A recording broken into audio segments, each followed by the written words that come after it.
사랑하는 성도 여러분, 오늘 아침 병원 응급실 대기실에서 한 분을 만났습니다. 42세 김정훈 집사님이었는데요. 3시간째 대기 중이셨습니다. 무릎 통증이 너무 심해서 걷기조차 힘든데 진료 순서가 오지 않아 고통스러워하고 계셨죠. 그분 옆에는 70대 어머니가 앉아 계셨는데 계속해서 아들의 무릎에 손을 얹고 기도하고 계셨습니다. 소리내어 기도하는 것도 아니었습니다. 그저 조용히 손만 얹고 계셨죠. 여러분, 지금 이 순간에도 수많은 성도님들이 질병으로, 통증으로 고통받고 계십니다. 병원에 가야 하는데 시간이 없어서, 경제적인 여유가 없어서, 혹은 검사 결과가 두려워서 참고 견디는 분들이 너무나 많습니다. 52세 박미영 권사님은 지난 3년간 만성 두통에 시달려왔습니다. MRI도 찍어보고 신경과 치료도 받아봤지만 원인을 찾지 못했죠. 진통제를 달고 살면서 일상이 무너져 내렸습니다. 믿음의 가족 여러분, 우리는 기도하면 응답받는다는 것을 압니다. 성경에도 분명히 기록되어 있습니다. 그런데 막상 아픈 곳을 위해 기도할 때 어떻게 기도해야 할지 막막할 때가 있지 않습니까? 거창한 기도문이 필요한 것 같고, 목사님처럼 긴 통성 기도를 해야 할 것 같고, 특별한 은사가 있어야 치유의 역사가 일어날 것 같습니다. 그래서 우리는 주저합니다. 가족이 아프다고 해도 선뜻 기도하지 못하고, 내 몸이 아파도 그저 참고 견디다가 병원만 찾게 됩니다. 35세 이승환 청년은 작년 겨울 교통사고로 허리를 다쳤습니다. 디스크 진단을 받고 물리치료를 받았지만 통증은 계속되었죠. 앉아 있는 것도 서 있는 것도 고통스러웠습니다.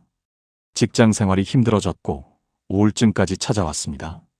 그는 매일 기도했지만 아무런 변화가 없었다고 고백했습니다. 사랑하는 성도 여러분, 오늘 제가 여러분께 전하고 싶은 메시지는 이것입니다. 치유의 기도는 복잡하지 않습니다. 특별한 은사나 긴 기도문이 필요하지 않습니다. 예수님께서 친히 보여주신 가장 단순하면서도 강력한 기도의 방법이 있습니다. 바로 아픈 곳에 손을 얹고 기도하는 것입니다. 너무 간단해서 오히려 의심스러울 수 있습니다. 하지만 이것이 성경이 보여주는 치유 사역의 핵심입니다. 지금 여러분 중에 오랜 질병으로 고통받는 분이 계십니까? 가족 중에 아픈 사람이 있습니까? 오늘 이 말씀을 통해 여러분의 손이 치유의 통로가 되는 놀라운 은혜를 경험하시게 될 것입니다. 사랑하는 성도 여러분, 오늘 제가 여러분과 나누고 싶은 이야기는 2024년 가을 부산 해운대구에 사는 52세 박미영 권사님의 간증에서 시작됩니다. 박 권사님은 15년 동안 만성 류마티스 관절염으로 고통받아 오셨습니다. 손가락 마디마다 붓고 아파서 컵 하나 드는 것도 힘들어 하셨죠. 여러 병원을 다니며 치료를 받았지만 증상은 나아지지 않았고 진통제에 의존하며 하루하루를 버티는 삶이었습니다. 그런데 놀라운 일이 일어났습니다. 지난해 10월 새벽 기도회에서 한 집사님이 박 권사님의 손에 자신의 손을 얹고 단순하게 기도했습니다. 주님, 이 손을 치유하여 주옵소서. 그저 그것뿐이었습니다. 화려한 수사도 없었고 큰 소리로 부르짖지도 않았습니다. 그런데 그 순간부터 박 권사님은 손가락의 통증이 점점 줄어드는 것을 느꼈고 3개월 후 병원 검사에서 염증 수치가 정상으로 돌아온 것을 확인했습니다. 의사 선생님도 놀라워하며 이런 경우는 처음 본다고 말씀하셨습니다. 믿음의 가족 여러분, 우리는 종종 기도를 너무 복잡하게 생각합니다. 마치 특별한 공식이 있어야 하고 특정한 단어들을 사용해야 하며 오랜 시간 열심히 해야만 응답받을 수 있다고 생각하죠. 하지만 성경은 우리에게 전혀 다른 진리를 말씀하고 계십니다. 마가복음 16장 18절을 보시면 병든 사람에게 손을 얹은 즉 나으리라고 분명히 말씀하셨습니다. 여기서 주목해야 할 점은 손을 얹는다는 단순한 행위 그 자체입니다. 예수님께서는 복잡한 의식이나 긴 기도문을 요구하지 않으셨습니다. 그저 믿음으로 손을 얹으라고 하셨습니다. 서울 강남구에 사는 38세 김준호 집사님의 이야기도 빼놓을 수 없습니다.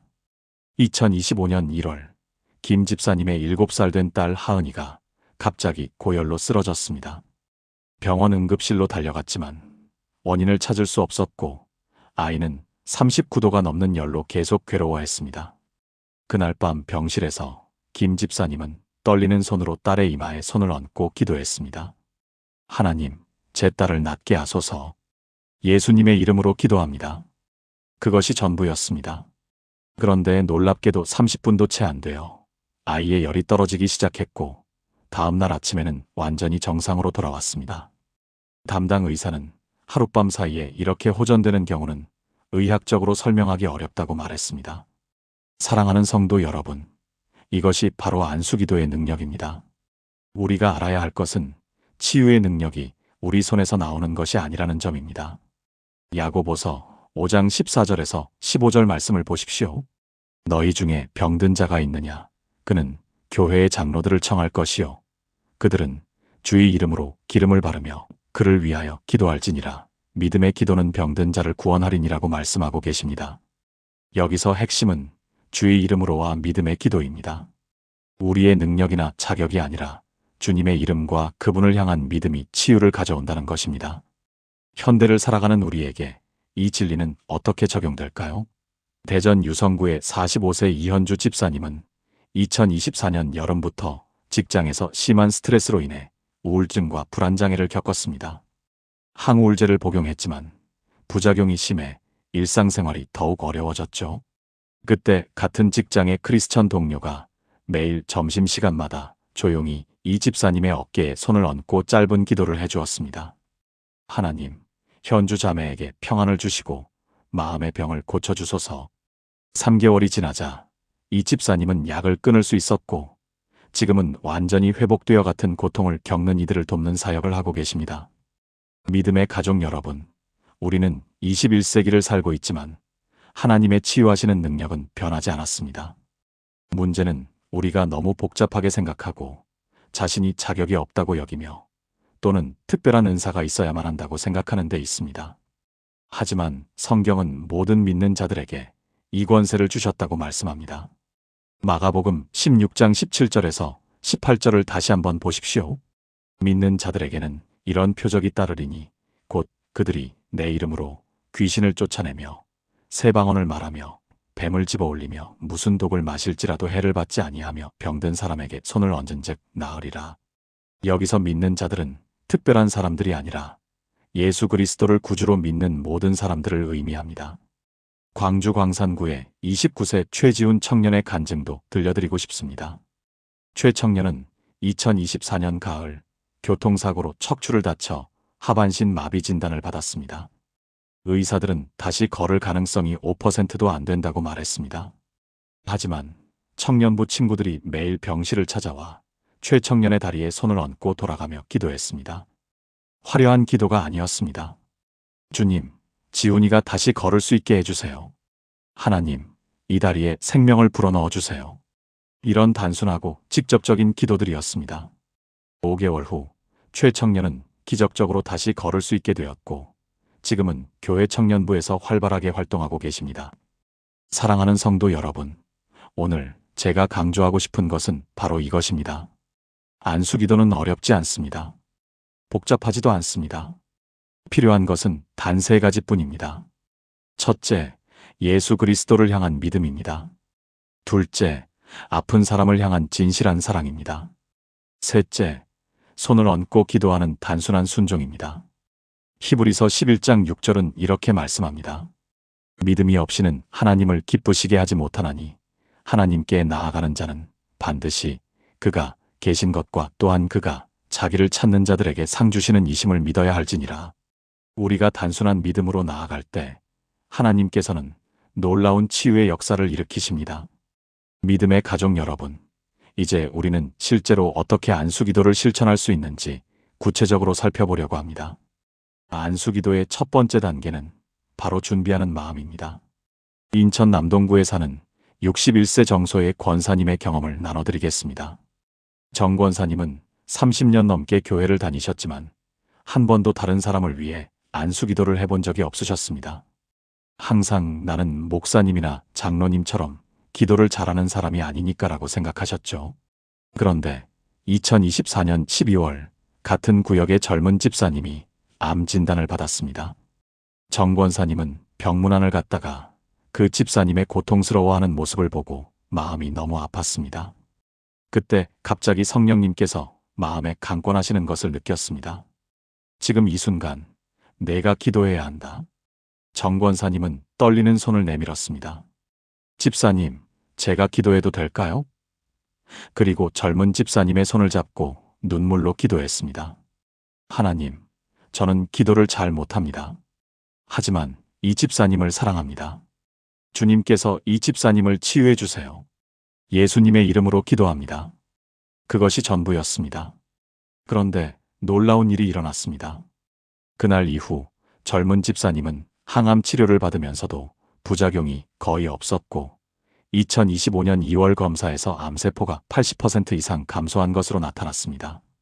의료진도 이례적으로 치료가 잘 되고 있다며 놀라워했습니다.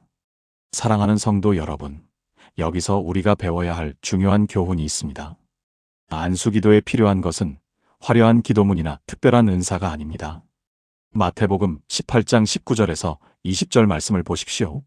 진실로 다시 너희에게 이르노니 너희 중에 두 사람이 땅에서 합심하여 무엇이든지 구하면 하늘에 계신 내 아버지께서 그들을 위하여 이루게 하시리라. 두세 사람이 내 이름으로 모인 곳에는 나도 그들 중에 있느니라.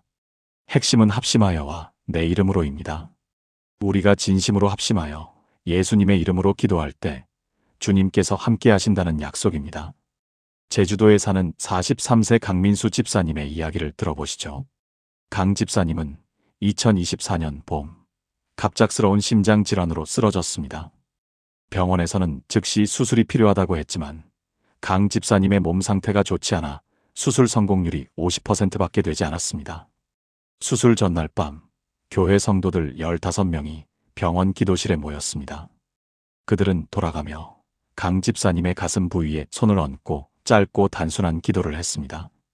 어떤 분은 하나님, 이 심장을 고쳐주세요라고 했고 어떤 분은 주님, 수술이 성공하게 하소서라고 했으며 또 어떤 분은 그저 예수님, 민수 집사님을 살려주세요라고만 했습니다. 각자의 기도는 달랐지만 마음은 하나였습니다. 다음 날 수술이 진행되었고 의료진은 예상보다 훨씬 수월하게 수술을 마칠 수 있었습니다. 집도인은 수술 중에 심장 상태가 놀랍도록 좋아져 있어서 저희도 놀랐습니다라고 말했습니다. 강 집사님은 회복 기간도 예상보다 훨씬 빨라서 2주 만에 퇴원할 수 있었습니다. 담당 의사는 이런 빠른 회복은 의학 교과서에도 없는 사례라고 감탄했습니다. 강 집사님은 지금 건강을 회복하여 제주도 교회들을 다니며 안수기도의 능력을 간증하고 계십니다. 믿음의 가족 여러분, 안수기도의 두 번째 중요한 요소는 바로 구체성입니다. 우리는 종종 하나님, 축복해 주세요라는 막연한 기도를 합니다. 물론 이런 기도도 의미가 있지만 안수기도는 더 구체적이어야 합니다. 대구 수성구의 35세 박은지 집사님은 2024년 여름부터 만성피로 증후군으로 고생했습니다. 아침에 일어나는 것조차 힘들 정도였고 직장 생활을 계속할 수 없을 지경이었습니다. 여러 병원을 다녀봤지만 특별한 원인을 찾지 못했습니다. 그때 같은 직장의 선배 집사님이 매일 아침 출근 전에 박은지 집사님의 어깨에 손을 얹고 이렇게 기도했습니다. 하나님, 은지의 몸에 활력을 주시고 이 만성 피로를 없애주세요. 오늘 하루를 힘차게 시작할 수 있게 해주세요. 구체적인 기도였습니다. 막연히 건강하게 해주세요가 아니라 만성 피로를 없애주세요라고 구체적으로 구했습니다. 그리고 놀랍게도 2주 정도 지나자 박은지 집사님은 아침에 일어날 때 몸이 가벼워지는 것을 느꼈습니다. 한 달 후에는 만성 피로가 거의 사라졌고 지금은 활기차게 직장 생활을 하며 주변 동료들에게도 복음을 전하고 있습니다. 요한일서 5장 14절에서 15절을 보십시오. 그를 향하여 우리가 가진 바 담대함이 이것이니 그의 뜻대로 무엇을 구하면 들으심이라.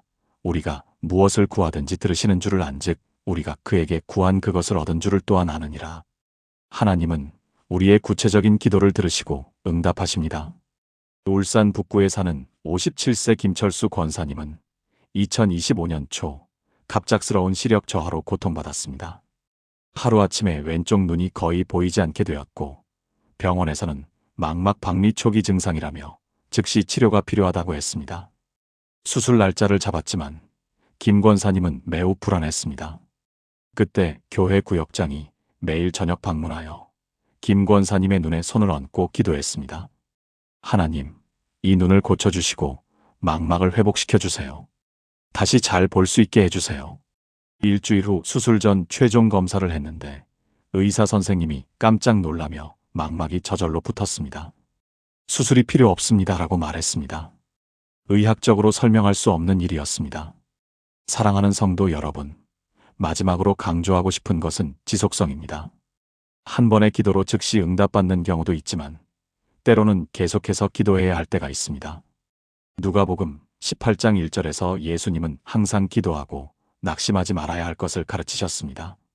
춘천에 사는 47세 윤미란 집사님은 2024년 여름부터 갑상선 기능 저하증으로 약물 치료를 받고 있었습니다. 매일 약을 먹어야 했고 부작용으로 체중이 급격히 늘어 우울증까지 생겼습니다. 남편 되시는 윤성호 장로님이 매일 아침 저녁으로 아내의 목 부위에 손을 얹고 하나님, 이 갑상선을 정상으로 회복시켜 주세요라고 기도했습니다. 한 달이 지나고 두 달이 지나도 큰 변화가 없었습니다. 하지만 윤 장로님은 포기하지 않았습니다. 매일 같은 자리에, 같은 시간에, 같은 마음으로 기도했습니다. 3개월째 되는 날, 병원 검사에서 갑상선 수치가 놀랍게도 정상 범위로 돌아왔습니다. 의사는 보통 약을 평생 먹어야 하는 경우가 대부분인데 자연 치유된 것은 매우 드문 일이라고 말했습니다. 윤미란 집사님은 지금 약을 끊고 건강하게 생활하고 계십니다. 여러분, 낙심하지 마십시오. 계속 기도하십시오. 하나님은 신실하신 분이시며 때가 되면 반드시 응답하십니다. 우리의 믿음을 지켜나가며 계속 손을 얹고 기도할 때 놀라운 치유의 역사가 일어날 것입니다. 믿음의 가족 여러분, 이제 안수기도를 더 깊이 이해하기 위해 성경에 나오는 비유를 통해 살펴보겠습니다. 예수님께서는 마태복음 13장 31절에서 32절에서 겨자씨 비유를 말씀하셨습니다. 천국은 마치 사람이 자기 밭에 갖다 심은 겨자씨 한 알 같으니 이는 모든 씨보다 작은 것이로되 자란 후에는 풀보다 커서 나무가 되매 공중의 새들이 와서 그 가지에 깃들이느니라. 안수기도가 바로 이 겨자씨와 같습니다. 우리가 누군가의 아픈 곳에 손을 얹고 드리는 짧은 기도, 그것은 마치 작은 겨자씨 같아 보입니다. 이렇게 간단한 기도가 무슨 소용이 있을까? 의심할 수 있습니다. 하지만 그 작은 씨앗 안에 하나님의 능력이 담겨 있고 그것이 자라나면 놀라운 치유의 열매를 맺게 됩니다. 수원 영통구에 사는 32세 이다혜 집사님의 간증이 바로 이 비유를 잘 보여줍니다. 이 집사님은 2024년 가을 첫 아이를 임신했지만 임신 4개월째 태아의 심장에 문제가 있다는 진단을 받았습니다. 의사들은 아기가 태어나더라도 바로 수술이 필요하고 생존율이 높지 않다고 말했습니다. 이 집사님과 남편은 절망에 빠졌습니다. 그때 교회 여전도회 회장님이 매주 금요일마다 집을 방문하여 이 집사님의 배에 손을 얹고 기도했습니다. 하나님, 이 아기의 심장을 온전하게 만들어주세요. 건강하게 태어나게 하소서. 처음에는 이 작은 기도가 무슨 도움이 될까 싶었습니다. 하지만 회장님은 매주 빠짐없이 찾아와 같은 기도를 반복했습니다. 그렇게 5개월이 지났습니다. 출산 한 달 전 마지막 정밀 초음파 검사를 했는데 담당 의사가 놀라운 표정으로 말했습니다. 이상합니다. 심장이 정상입니다. 이전 기록을 다시 확인해 봐야겠습니다. 여러 의료진이 모여 회의를 했고 결론은 의학적으로 설명할 수 없는 회복이었습니다. 이 집사님은 2025년 1월 건강한 아기를 출산했고 아기는 심장에 아무 문제 없이 무럭무럭 자라고 있습니다. 작은 겨자씨 같았던 안수기도가 생명을 살리는 큰 나무가 된 것입니다. 히브리서 11장 1절은 이렇게 말씀합니다. 믿음은 바라는 것들의 실상이요 보이지 않는 것들의 증거니. 우리 눈에는 작고 보잘것없어 보이는 기도지만 그 안에 하나님의 능력이 담겨 있습니다. 사랑하는 성도 여러분, 또 다른 비유를 생각해 봅시다. 예수님께서는 요한복음 15장 5절에서 나는 포도나무요 너희는 가지라. 그가 내 안에 내가 그 안에 거하면 사람이 열매를 많이 맺나니 나를 떠나서는 너희가 아무것도 할 수 없음이라고 말씀하셨습니다. 안수기도도 마찬가지입니다. 우리가 예수님과 연결되어 있을 때 우리의 손길을 통해 주님의 치유 능력이 흘러갑니다. 마치 포도나무에서 가지로 양분이 흐르듯이 주님으로부터 우리를 통해 아픈 사람에게로 치유의 능력이 흘러가는 것입니다. 창원 성산구의 68세 최영자 권사님이 바로 이 진리를 체험하셨습니다. 최 권사님은 2024년 여름 무릎 관절염이 너무 심해져서 걷는 것조차 힘들었습니다. 인공관절 수술을 권유받았지만 나이가 많아 수술이 부담스러웠습니다. 그때 손녀되는 25세 최수진 청년이 매일 학교에서 돌아오면 할머니 무릎에 손을 얹고 기도했습니다. 처음에 수진 청년은 내가 기도해서 할머니가 나으실까 하는 의심이 있었습니다. 하지만 목사님께서 내가 예수님과 연결되어 있으면 주님으로부터 우리를 통해 하나님의 능력이 담겨 있습니다. 사랑하는 성도 여러분, 지난 2024년 12월의 일입니다. 제가 새벽 기도회를 인도하고 있을 때 한 성도님이 떨리는 목소리로 간증을 나누셨습니다. 대구 달서구에 사는 47세 김정훈 집사님이셨습니다. 김 집사님은 10년 동안 당뇨병으로 고생하시면서 매일 인슐린 주사를 맞아야 했습니다. 그런데 작년 가을부터 당뇨 합병증으로 발바닥에 극심한 신경통이 시작되었다고 합니다. 밤에 잠을 이루지 못할 정도로 발이 저리고 아팠다고 하셨죠. 그분이 그날 아침 눈물을 흘리며 말씀하셨습니다. 목사님, 저는 그동안 안수기도를 받을 때마다 의심했습니다. 정말 효과가 있을까? 그냥 심리적인 위안에 불과한 게 아닐까 하고 속으로 생각했습니다. 그런데 어느 날 밤 너무 아파서 잠을 이루지 못하고 있을 때 문득 성경 말씀이 떠올랐다고 합니다. 야고보서 5장 14절에서 16절의 말씀이었습니다. 너희 중에 병든 자가 있느냐? 그는 교회의 장로들을 청할 것이요. 그들은 주의 이름으로 기름을 바르며 그를 위하여 기도할지니라. 믿음의 기도는 병든 자를 구원하리니 주께서 그를 일으키시리라. 혹시 죄를 범하였을지라도 사하심을 받으리라. 그러므로 너희 죄를 서로 고백하며 병이 낫기를 위하여 서로 기도하라. 의인의 간구는 역사하는 힘이 큼이니라. 김 집사님은 그 순간 깨달았다고 합니다. 자신이 안수기도의 능력을 의심한 것이 아니라 사실은 하나님의 살아계심을 의심했다는 것을요. 그날 밤 김 집사님은 침대에서 일어나 자신의 아픈 발에 직접 손을 얹었습니다. 그리고 이렇게 기도하셨다고 합니다. 하나님, 제가 주님을 의심했습니다. 용서해 주세요. 저는 이제 주님의 치유의 능력을 믿습니다. 이 아픈 발을 주님께 맡깁니다. 그런데 놀라운 일이 일어났습니다. 기도를 마치자마자 발의 통증이 절반으로 줄어든 것입니다. 완전히 사라진 것은 아니었지만 10년 만에 처음으로 편안하게 잠들 수 있었다고 합니다. 믿음의 가족 여러분, 여기서 우리가 발견하는 안수기도의 핵심은 무엇입니까? 바로 의심을 내려놓고 하나님의 주권을 인정하는 것입니다. 많은 분들이 안수기도를 할 때 혹시 안 될까봐, 효과가 없으면 어쩌나 하는 두려움을 갖고 계십니다. 그러나 마가복음 11장 22절에서 24절을 보십시오. 예수님께서 제자들에게 말씀하십니다. 하나님을 믿으라. 내가 진실로 너희에게 이르노니 누구든지 이 산더러 들리어 바다에 던져지라 하며 그 말하는 것이 이루어질 줄 믿고 마음에 의심하지 아니하면 그대로 되리라. 그러므로 내가 너희에게 말하노니 무엇이든지 기도하고 구하는 것은 받은 줄로 믿으라. 그리하면 너희에게 그대로 되리라. 의심하지 않는 믿음. 이것이 안수기도의 두 번째 핵심입니다. 김 집사님의 이야기는 여기서 끝나지 않습니다. 그분은 그 후로 매일 밤 자신의 발에 손을 얹고 기도하기 시작했습니다. 처음에는 통증이 왔다 갔다 했지만 2주가 지나자 눈에 띄게 증상이 좋아졌다고 합니다. 그리고 3개월 후 병원에서 검사를 받았을 때 의사 선생님이 깜짝 놀라셨다고 합니다. 집사님, 신경 손상이 상당히 회복되었네요. 어떻게 관리하셨어요? 김 집사님은 담담하게 대답하셨다고 합니다. 매일 기도했습니다. 여러분, 이것이 바로 안수기도의 능력입니다. 단순히 한 번의 기적을 구하는 것이 아니라 매일의 믿음으로 하나님께 나아가는 것입니다. 그런데 여기서 우리가 주의해야 할 것이 있습니다. 안수기도는 마술이 아닙니다. 김 집사님의 경우처럼 즉각적인 변화가 오는 경우도 있지만 때로는 시간이 걸리기도 합니다. 광주 북구에 사는 38세 이수진 자매님의 경우를 말씀드리겠습니다. 이 자매님은 7년 동안 불임으로 고통받으셨습니다. 여러 병원을 다니며 치료를 받았지만 아이가 생기지 않았고 마음의 상처도 깊어졌습니다. 이 자매님도 매일 자신의 배에 손을 얹고 기도하셨습니다. 그런데 1년이 지나도 2년이 지나도 아무 변화가 없었습니다.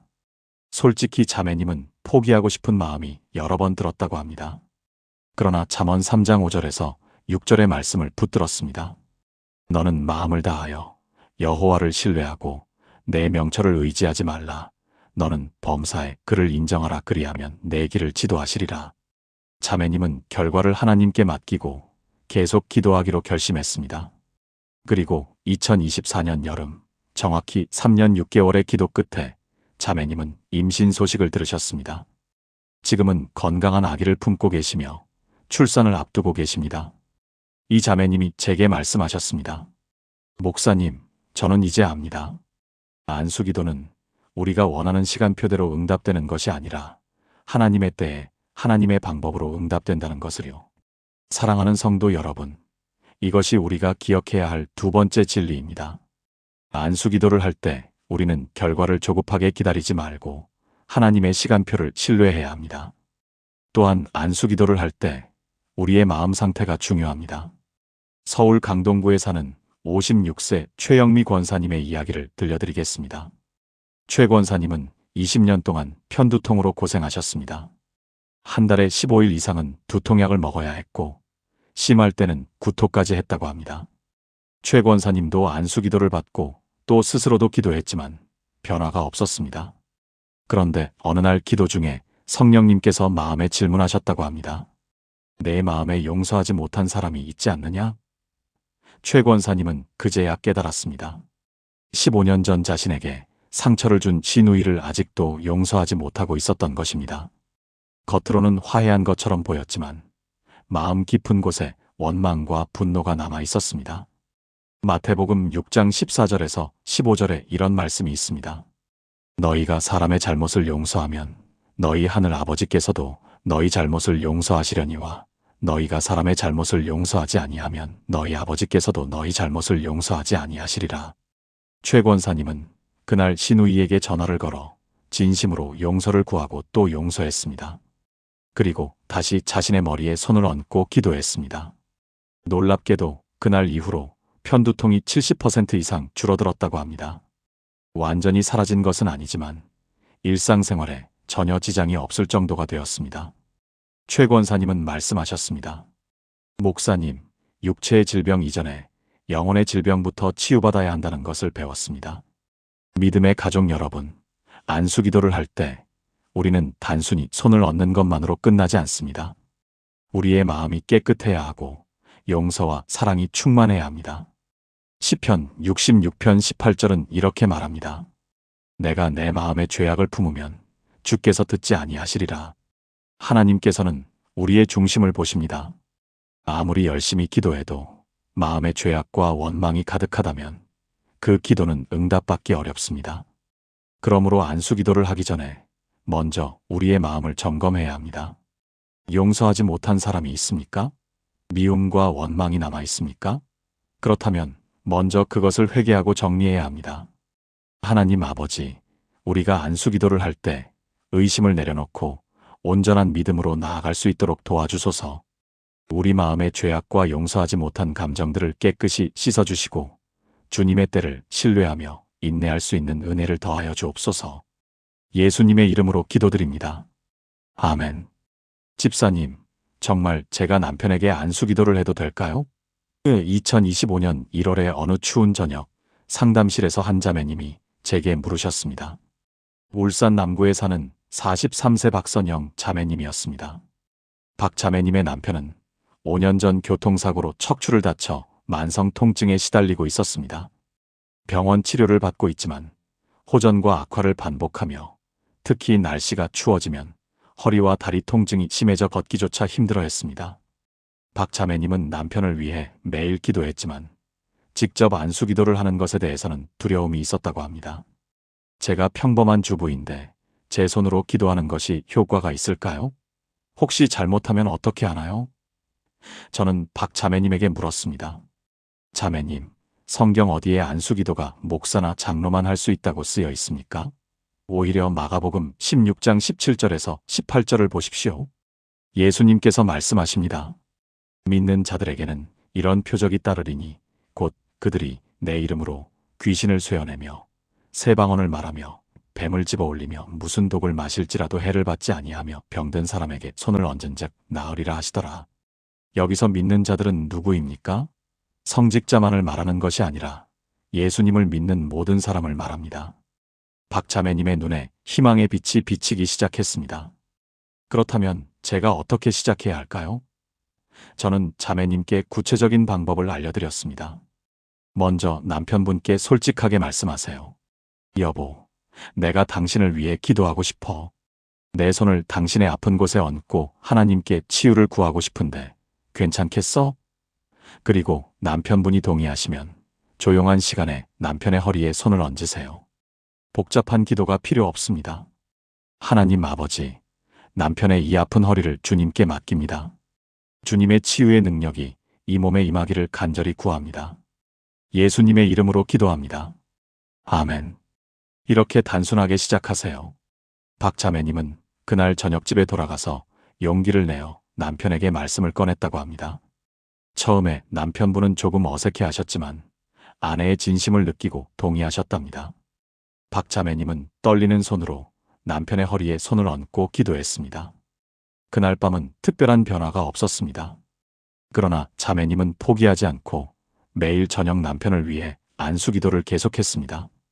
2주가 지났을 때 남편분이 말씀하셨다고 합니다. 여보, 요즘 허리 통증이 조금 덜한 것 같아.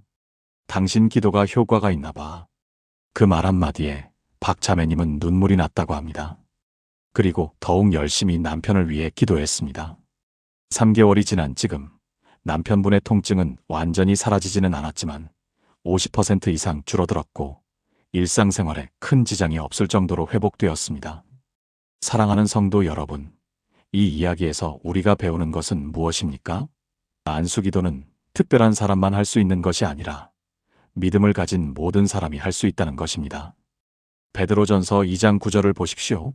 그러나 너희는 택하신 족속이요 왕 같은 제사장들이요 거룩한 나라요 그의 소유가 된 백성이니 이는 너희를 어두운 데서 불러내어 그의 기이한 빛에 들어가게 하신 이의 아름다운 덕을 선포하게 하려 하심이라. 우리 모두는 왕 같은 제사장입니다. 우리 모두에게 기도의 권세가 있습니다. 그렇다면 가족을 위해 안수기도를 할 때 구체적으로 어떻게 해야 할까요? 수원 영통구에 사는 29세 김태현 청년의 사례를 들려드리겠습니다. 김 청년의 어머니는 3년 전부터 심한 불면증으로 고생하셨습니다. 밤에 잠을 이루지 못해 수면제를 복용했지만 효과는 일시적이었고 낮에는 피곤해서 아무것도 할 수 없는 상태였습니다. 김 청년은 어머니를 위해 기도하고 싶었지만 방법을 몰랐습니다. 그러던 중 교회 청년부 모임에서 안수기도에 대해 배우게 되었고 집에 돌아가서 실천에 옮겼습니다. 김 청년이 저에게 들려준 방법은 이렇습니다. 목사님, 저는 매일 밤 어머니가 주무시기 전에 어머니 방에 들어갑니다. 그리고 엄마, 오늘도 기도해 드릴게요 라고 말씀드리고 어머니의 이마에 손을 얹습니다. 처음에는 뭐라고 기도해야 할지 몰라서 막막했는데 시편 4편 8절 말씀을 기도로 드렸습니다. 내가 평안히 눕고 자기도 하리니 나를 안전히 살게 하시는 이는 오직 여호와이시니이다. 이 말씀을 천천히 읽고 하나님 아버지, 어머니에게 깊은 평안을 주시고 편안한 잠을 주소서라고 간단하게 기도했습니다. 김 청년의 간증에 따르면 처음 일주일은 큰 변화가 없었습니다. 그러나 2주째부터 어머니가 조금씩 더 잘 주무시기 시작했고 한 달이 지나자 수면제 없이도 4시간 정도 연속으로 주무실 수 있게 되었습니다. 지금은 6개월이 지났는데 어머니는 거의 정상적인 수면 패턴을 회복하셨고 낮에도 활기차게 생활하고 계십니다. 믿음의 가족 여러분, 여기서 중요한 포인트가 있습니다. 김 청년은 복잡하고 긴 기도를 하지 않았습니다. 단지 성경 말씀 한 구절과 짧은 기도였습니다. 그러나 그 안에 진심과 믿음이 담겨 있었습니다. 마태복음 6장 7절에서 8절에서 예수님은 이렇게 말씀하십니다. 또 기도할 때에 이방인과 같이 중언부언하지 말라. 그들은 말을 많이 하여야 들으실 줄 생각하느니라. 그러므로 그들을 본받지 말라. 구하기 전에 너희에게 있어야 할 것을 하나님 너희 아버지께서 아시느니라. 하나님께서는 우리의 화려한 말이 아니라 진실한 마음을 보십니다. 또 하나의 중요한 원칙이 있습니다. 안수기도를 할 때는 상대방의 동의와 편안함을 먼저 생각해야 합니다. 전주 완산구에 사는 34세 이현주 자매님의 실수 사례를 말씀드리겠습니다. 이 자매님은 안수기도의 능력을 경험한 후 열정적으로 주변 사람들에게 안수기도를 해주기 시작했습니다. 그런데 한 번은 교회에서 만난 새신자 자매에게 갑자기 다가가서 제가 기도해 드릴게요라며 머리에 손을 얹었다가 그 자매를 깜짝 놀라게 했습니다. 그 새신자 자매는 아직 안수기도 문화에 익숙하지 않았고 갑작스러운 신체 접촉에 당황하여 오히려 마음의 문을 닫아버렸습니다. 이현주 자매님은 그 일을 계기로 중요한 교훈을 배웠습니다. 안수기도는 강요가 아니라 사랑의 표현이어야 한다는 것입니다. 고린도전서 13장 1절을 보십시오. 내가 사람의 방언과 천사의 말을 할지라도 사랑이 없으면 소리나는 구리와 울리는 꽹과리가 되고 아무리 좋은 의도라도 상대방을 배려하지 않으면 오히려 해가 될 수 있습니다. 이현주 자매님은 그 후로 안수기도를 하기 전에 항상 상대방에게 먼저 물어봅니다. 제가 기도해 드려도 될까요? 불편하시면 손을 얹지 않고 기도해 드릴 수도 있어요. 이런 배려가 있을 때 안수기도는 더 큰 은혜가 됩니다. 가족을 위한 안수기도에서 또 하나 중요한 것은 일관성입니다. 창원 의창구에 사는 58세 한명숙 권사님의 경험을 나눠드리겠습니다. 한 권사님의 남편은 10년 동안 고혈압과 당뇨로 고생하셨습니다. 한 권사님은 남편을 위해 매일 아침 안수기도를 시작했습니다. 그런데 2주 정도 지나자 바쁜 일상에 밀려 가끔 건너뛰게 되었고 한 달 후에는 일주일에 한두 번만 기도하게 되었습니다. 그러다 보니 효과도 미미했고 남편의 상태도 별로 나아지지 않았습니다. 그런데 어느 날 히브리서 10장 23절 말씀이 마음에 와닿았다고 합니다. 또 약속하신 이는 미쁘시니 우리가 믿는 도리의 소망을 움직이지 말고 굳게 잡아. 한 권사님은 다시 결단했습니다. 어떤 일이 있어도 매일 아침 남편을 위해 기도하기로요. 한 권사님은 아침 6시를 기도 시간으로 정했습니다. 남편이 아직 주무실 때 조용히 침실에 들어가 남편의 가슴에 손을 얹고 5분간 기도했습니다. 비가 오나 눈이 오나 바쁜 날이나 여유로운 날이나 변함없이 기도했습니다. 3개월이 지났을 때 남편분이 병원에서 검사를 받았는데 혈압과 혈당 수치가 눈에 띄게 좋아졌다고 합니다. 의사 선생님이 관리를 아주 잘하시네요 라고 칭찬했다고 합니다. 한 권사님은 웃으며 말씀하셨습니다. 의사 선생님께는 말씀드리지 않았지만 약과 식이요법도 중요하지만 가장 중요한 것은 매일의 기도였습니다. 사랑하는 성도 여러분, 가족을 위한 안수기도에서 가장 중요한 것은 꾸준함입니다. 한두 번의 기도로 극적인 변화를 기대하기보다는 매일 성실하게 기도하는 습관을 들이는 것이 중요합니다. 누가복음 18장 1절에서 예수님은 이렇게 말씀하십니다. 항상 기도하고 낙심하지 말아야 할 것을. 항상 기도하라는 것은 하루 24시간 기도만 하라는 뜻이 아니라 규칙적으로 꾸준히 기도하라는 의미입니다. 하나님 아버지, 우리 가족을 위해 안수기도를 시작. 사랑하는 성도 여러분, 이제 저는 여러분께 가장 중요한 진리를 말씀드리고자 합니다. 지난 2025년 2월, 제가 직접 목격한 놀라운 일이 있었습니다. 서울 강남구에 사는 58세 이명숙 권사님의 이야기입니다. 이 권사님은 30년 동안 교회를 다니셨지만 단 한 번도 다른 사람에게 안수기도를 해본 적이 없으셨습니다. 목사님, 저 같은 사람이 어떻게 남에게 손을 얹고 기도할 수 있겠습니까? 저는 자격이 없습니다라고 말씀하시곤 했습니다. 그런데 어느 날 이 권사님의 83세 되신 시어머니께서 갑자기 쓰러지셨습니다. 뇌졸중이었습니다. 병원에서는 의식을 회복하기 어렵다는 진단을 내렸습니다. 중환자실 침대 옆에서 이 권사님은 무릎을 꿇고 울기만 하셨습니다. 그때 갑자기 마음속에 한 음성이 들렸다고 합니다. 내 손을 얹어라. 그냥 손을 얹고 내 이름을 부르라. 이 권사님은 떨리는 손으로 시어머니의 이마에 손을 얹으셨습니다. 예수님. 그 한마디밖에 나오지 않았습니다. 예수님, 예수님.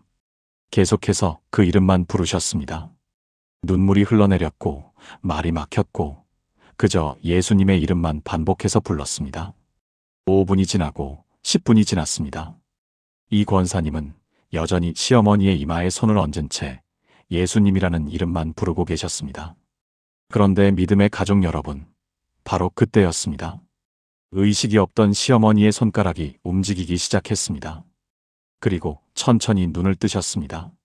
담당 의사는 의학적으로 설명할 수 없는 일이라고 말했습니다. 이 권사님은 제게 이렇게 고백하셨습니다. 목사님, 저는 그날 깨달았습니다. 안수기도는 우리의 능력이 아니라 예수님의 이름에 있는 권능이라는 것을요. 저는 아무것도 할 수 없었습니다. 그저 손을 얹고 예수님의 이름을 부르는 것밖에는요. 여러분, 바로 이것입니다. 우리가 지난 시간 동안 함께 나눈 모든 이야기의 핵심이 바로 여기에 있습니다.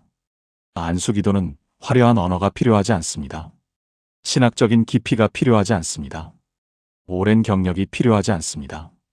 특별한 은사가 필요하지 않습니다. 필요한 것은 단 하나입니다. 예수님의 이름을 믿는 단순한 믿음입니다. 사도행전 3장 16절은 이렇게 선포합니다. 그 이름을 믿음으로 그 이름이 너희가 보고 아는 이 사람을 성하게 하였나니 예수로 말미암아 믿음이 너희 모든 앞에서 이같이 완전히 낫게 하였느니라. 베드로와 요한이 성전 미문에서 앉은 뱅이를 일으킨 것은 그들의 능력이 아니었습니다. 그들이 가진 것은 예수님의 이름뿐이었습니다. 은과 금은 내게 없거니와 내게 있는 이것을 내게 주노니 나사렛 예수 그리스도의 이름으로 일어나 걸으라. 믿음의 가족 여러분, 제가 15년 동안 목회하면서 수천 명의 성도들과 함께 안수기도를 나누며 깨달은 가장 큰 진리가 있습니다. 하나님께서는 우리의 완벽함을 기다리지 않으신다는 것입니다. 하나님께서는 우리의 자격을 요구하지 않으신다는 것입니다. 하나님께서는 우리의 능력을 보지 않으신다는 것입니다. 하나님께서 보시는 것은 단 하나, 우리의 믿음입니다. 겨자씨만 한 믿음이라도 있다면 그것으로 충분합니다. 지난 2025년 1월 광주 서구에 사는 29세 청년 최준혁 형제님이 제게 찾아왔습니다. 목사님, 저는 교회에 나온 지 겨우 6개월밖에 되지 않았습니다. 성경도 잘 모릅니다. 기도도 서툽니다. 그런데 제 어머니가 암 진단을 받으셨습니다. 제가 어머니를 위해 기도할 수 있을까요? 저는 이 청년의 눈을 바라보며 말했습니다. 준혁 형제님, 지금 이 순간 당신이 가진 것은 무엇입니까? 당신은 예수님을 믿습니까? 네, 믿습니다. 그렇다면 그것으로 충분합니다.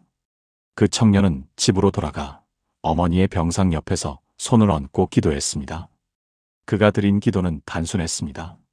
하나님, 저는 잘 모릅니다. 그러나 예수님께서 어머니를 사랑하신다는 것은 압니다. 예수님, 어머니를 고쳐주세요. 3개월 후 그 어머니는 의사들이 놀랄 만큼 회복되셨습니다. 그 청년은 제게 이렇게 말했습니다. 목사님, 제가 깨달은 것이 있습니다.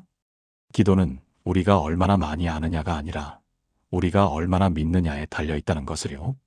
사랑하는 성도 여러분, 바로 지금 이 순간이 여러분의 인생에서 가장 중요한 전환점이 될 수 있습니다. 왜냐하면 오늘 여러분은 하나님께서 여러분에게 주신 놀라운 권능을 발견하셨기 때문입니다. 여러분의 손은 단순한 손이 아닙니다. 여러분의 손은 예수님의 사랑을 전달하는 통로입니다. 여러분의 손은 하나님의 치유 능력이 흐르는 파이프입니다. 여러분의 손은 성령님께서 일하시는 도구입니다. 더 이상 나는 자격이 없어라고 말하지 마십시오. 더 이상 나는 능력이 없어라고 말하지 마십시오. 더 이상 나는 특별하지 않아라고 말하지 마십시오. 여러분은 예수 그리스도를 믿는 하나님의 자녀입니다. 그것만으로도 충분히 자격이 있습니다. 그것만으로도 충분히 능력이 있습니다. 그것만으로도 충분히 특별합니다. 마가복음 16장 17절에서 18절은 이렇게 약속합니다. 믿는 자들에게는 이런 표적이 따르리니 곧 그들이 내 이름으로 귀신을 쫓아내며 새 방언을 말하며 뱀을 집어올리며 무슨 독을 마실지라도 해를 받지 아니하며 병든 사람에게 손을 얹은즉 나으리라 하시더라. 이것은 선택된 몇몇 사람들을 위한 약속이 아닙니다. 이것은 믿는 모든 자들을 위한 약속입니다. 사랑하는 하늘 아버지, 오늘 이 시간 우리를 이 자리에 모아주셔서 감사합니다. 주님, 우리는 고백합니다. 그동안 우리는 안수기도의 능력을 제대로 알지 못했습니다. 우리는 그것이 특별한 사람들만을 위한 것이라고 생각했습니다. 그러나 오늘 주님께서 우리에게 보여주셨습니다. 안수기도는 주님을 믿는 모든 자녀들에게 주신 놀라운 선물임을 깨닫게 하셨습니다. 하나님 아버지, 15년 동안 만성 통증으로 고생하던 박미영 권사님을 치유하신 것처럼 우리 가운데서도 역사하여 주옵소서. 준비하는 마음으로 안수기도에 임했던 인천의 이정혜 집사님처럼 우리도 깨끗한 마음으로 주님 앞에 나아가게 하옵소서. 겨자씨만 한 믿음으로도 산을 옮길 수 있다고 말씀하신 주님의 약속을 우리가 믿게 하옵소서. 주님, 남편을 위해 처음으로 안수기도를 드렸던 박선영 자매님처럼 우리도 가족을 위해 담대히 기도하게 하옵소서. 비록 우리가 서툴고 부족할지라도 주님의 이름으로 기도할 때 역사하시는 성령님의 능력을 경험하게 하옵소서.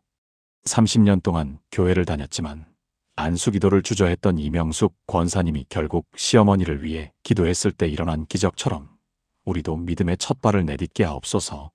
하나님, 단순히 예수님이라는 이름만 부르는 것으로도 충분하다는 것을 알게 하셨습니다. 교회에 나온 지 6개월밖에 되지 않았던 최준혁 형제님의 기도도 들으시는 주님, 우리의 기도도 들어주실 것을 믿습니다. 우리의 손을 통해 주님의 사랑이 흐르게 하시고 우리의 입술을 통해 주님의 치유가 선포되게 하옵소서. 주님, 이제 우리는 더 이상 두려워하지 않겠습니다. 우리는 더 이상 주저하지 않겠습니다. 우리는 주님께서 주신 권능을 믿고 담대히 안수기도의 사역을 감당하겠습니다. 아픈 자들에게 손을 얹고 주님의 이름으로 기도하겠습니다. 그리하여 주님의 영광이 이 땅에 나타나게 하옵소서. 예수 그리스도의 이름으로 기도드립니다. 아멘. 사랑하는 성도 여러분, 우리는 오늘 함께 놀라운 여정을 걸어왔습니다. 우리는 안수기도가 무엇인지, 왜 중요한지, 그리고 어떻게 실천할 수 있는지를 배웠습니다. 그러나 가장 중요한 것은 지식이 아닙니다. 가장 중요한 것은 실천입니다. 지금 이 순간 여러분 곁에 아픈 사람이 있습니까? 육체적으로 고통받는 가족이 있습니까? 정신적으로 힘들어하는 친구가 있습니까? 영적으로 방황하는 동료가 있습니까? 더 이상 기다리지 마십시오. 더 이상 망설이지 마십시오. 지금 바로 그들에게 다가가십시오. 그들의 아픈 곳에 여러분의 손을 얹으십시오. 그리고 단순하게 기도하십시오. 예수님의 이름으로 명하노니 이 병이 떠나갈지어다. 부산의 박미영 권사님이 15년 만에 자유를 얻었던 것처럼 여러분이 기도하는 그 사람도 자유를 얻을 것입니다. 인천의 이정혜 집사님의 아들이 회복되었던 것처럼 여러분의 가족도 회복될 것입니다. 대구의 김정훈 집사님이 암에서 자유로워졌던 것처럼 여러분이 위해 기도하는 그 사람도 치유될 것입니다. 울산의 박선영 자매님의 남편이 변화되었던 것처럼 여러분의 사랑하는 사람들도 변화될 것입니다. 왜냐하면 이것은 우리의 능력이 아니기 때문입니다. 이것은 예수 그리스도의 이름에 있는 권능입니다. 이것은 성령님께서 우리를 통해 행하시는 역사입니다. 우리는 단지 통로일 뿐입니다. 그러나 하나님께서는 우리 같은 연약한 통로를 사용하셔서 놀라운 일을 행하십니다. 믿음의 가족 여러분, 여러분이 오늘 이 메시지를 듣는 것은 우연이 아닙니다. 하나님께서 여러분을 이 자리로 인도하신 것입니다. 하나님께서는 여러분을 통해 놀라운 치유의 역사를 일으키기 원하십니다. 여러분의 가정에서, 여러분의 직장에서, 여러분의 이웃에서, 여러분의 교회에서 하나님의 능력이 나타나기를 원하십니다. 그러므로 오늘부터 시작하십시오. 작은 것부터 시작하십시오. 여러분 자신의 아픈 곳에 손을 얹고 기도하는 것부터 시작하십시오. 그리고 점차 여러분의 가족을 위해, 친구들을 위해, 이웃을 위해 기도하십시오. 여러분이 기도할 때마다 하나님께서는 역사하실 것입니다. 때로는 즉각적인 치유가 일어날 것이고, 때로는 점진적인 회복이 일어날 것입니다. 그러나 한 가지는 확실합니다. 하나님께서는 반드시 응답하실 것입니다. 여러분, 제가 15년 동안 목회하면서 가장 가슴 뜨거운 순간들은 바로 이런 순간들이었습니다. 평범한 성도들이 믿음으로 일어나 안수기도를 시작했을 때 놀라운 일들이 일어나는 것을 보았습니다. 수줍어하던 자매님이 담대한 중보기도자가 되었습니다. 소극적이던 형제님이 강력한 믿음의 사람이 되었습니다. 연약하던 청년이 성령의 능력을 경험하는 사람이 되었습니다. 그리고 오늘 여러분도 그런 사람이 될 수 있습니다. 여러분도 하나님께서 사용하시는 치유의 도구가 될 수 있습니다. 여러분도 예수님의 사랑을 전달하는 통로가 될 수 있습니다. 여러분도 성령님의 능력을 경험하는 증인이 될 수 있습니다. 혹시 이 메시지가 여러분에게 도움이 되었다면 아래의 좋아요 버튼을 눌러주시기 바랍니다. 그리고 구독 버튼도 눌러주시기 바랍니다. 여러분의 작은 클릭 하나하나가 더 많은 사람들에게 이 복음의 메시지가 전해지는 통로가 됩니다. 여러분의 가족, 친구들과도 이 영상을 나누어 주시기 바랍니다. 누군가는 지금 이 순간 절박하게 이 메시지를 필요로 하고 있을 것입니다. 댓글로 여러분의 간증을 나누어 주시기 바랍니다. 여러분이 경험한 안수기도의 놀라운 역사를 나누어 주십시오. 여러분의 간증이 또 다른 사람에게 믿음의 불씨가 될 것입니다. 여러분의 이야기가 누군가에게 희망의 빛이 될 것입니다. 마지막으로 여러분에게 이렇게 선포합니다. 여러분은 하나님께서 선택하신 귀한 자녀입니다. 여러분은 왕 같은 제사장입니다. 여러분은 거룩한 나라입니다. 여러분은 하나님의 소유된 백성입니다. 그러므로 담대히 일어나십시오. 믿음으로 나아가십시오. 그리하여 하나님의 놀라운 능력을 경험하십시오. 하나님께서 여러분과 여러분의 가정에 풍성한 치유의 은혜를 부어주시기를 축복합니다. 여러분이 기도하는 모든 이들에게 하나님의 능력이 나타나기를 축복합니다. 여러분의 손길을 통해 예수님의 사랑이 흘러가기를 축복합니다. 예수 그리스도의 이름으로 축복합니다. 사랑합니다. 다음 시간에 또 만나 뵙겠습니다. 평안히 계십시오. 샬롬.